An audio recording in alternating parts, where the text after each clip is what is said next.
that's about 1990-ish. BBC English TV for British, not BBC for America or anything like that. It didn't exist in the 1990s yet. Showed every single Christmas Murder on the Orient Express. And because Christmas has 2 days, as you're going to show on the second day, you're going to show Death on the Nile. Because, of course, because that goes with Christmas, right? Like murder? It goes with Murder on the Orient Express. Yeah, so it's murder and Egypt and summertime. What more could you want on a Boxing Day? Works for me. I'm ready for summer in December. This film was shot in 1978, or shot just before 1978 came out. Had everybody in it. That was basically all of Great Hollywood was in it, and all of young Hollywood was also in it. British people, and I will put up a cast thingy here. Everybody's in it.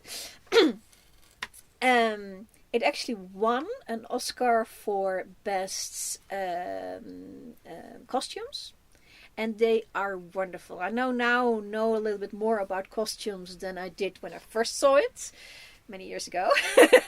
I've seen it enough. I've seen this thing enough times that I can say the lines before the character actually says them. It's really, my God, I know this.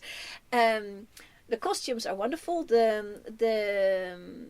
It is set in 1937, but not everybody is young in this thing. There's an old lady, and there is a little younger older lady, and the old lady is played by Bette Davis, and she wears a 1910 outfits, which has a waistline here and lots of lace, and she has that kind of hat that goes with it, goes all the way here, a big brim hat. Her companion wears sort of, played by Maggie Smith, by the way, Bowers, the companion. She wears a sort of a male-influenced 1926, I would say. I would go get a catalogue for 1926 and you would see, yeah, she's wearing all that.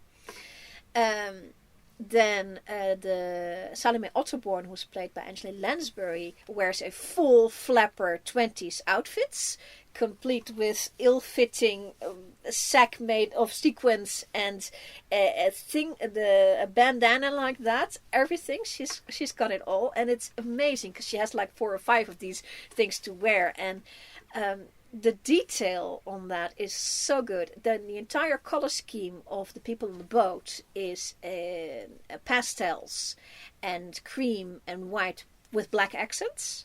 Everybody. And you look and you sort of go, but it's sort of, yeah, the Uncle Andrew who just came from America, he's wearing a pinstripe dark beige with black stripes.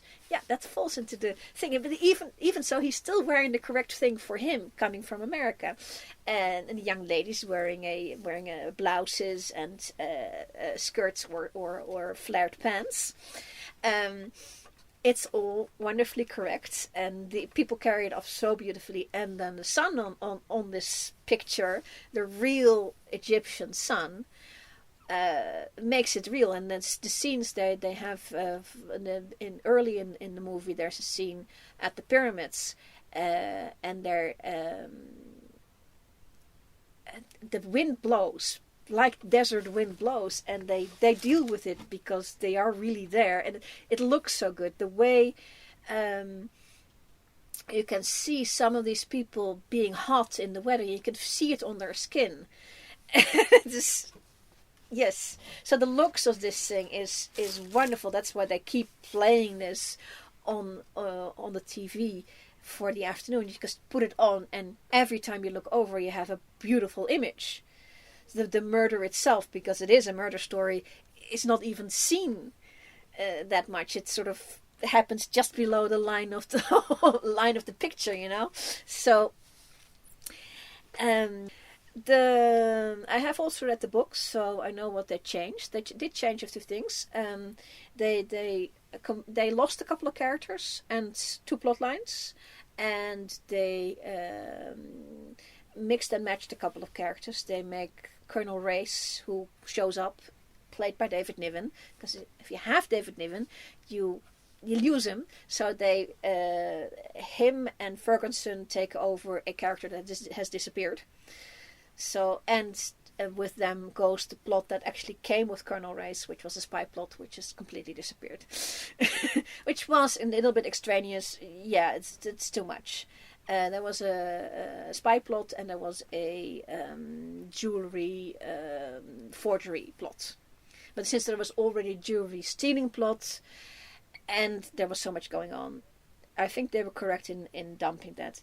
The script is wonderful, because I think it's like this. The guy who wrote it, I will put his name here, because he's really good. And I have to look up if he actually got some Oscar or something for some sort of. It was beautiful. It is so precise. Like he wrote it like a stage play, like he knows exactly where all the characters are at any given moment, doing whatever, like the original book does. It's like a jigsaw puzzle. The book is like a jigsaw puzzle, and he made sure that this jigsaw puzzle worked 100% for this movie.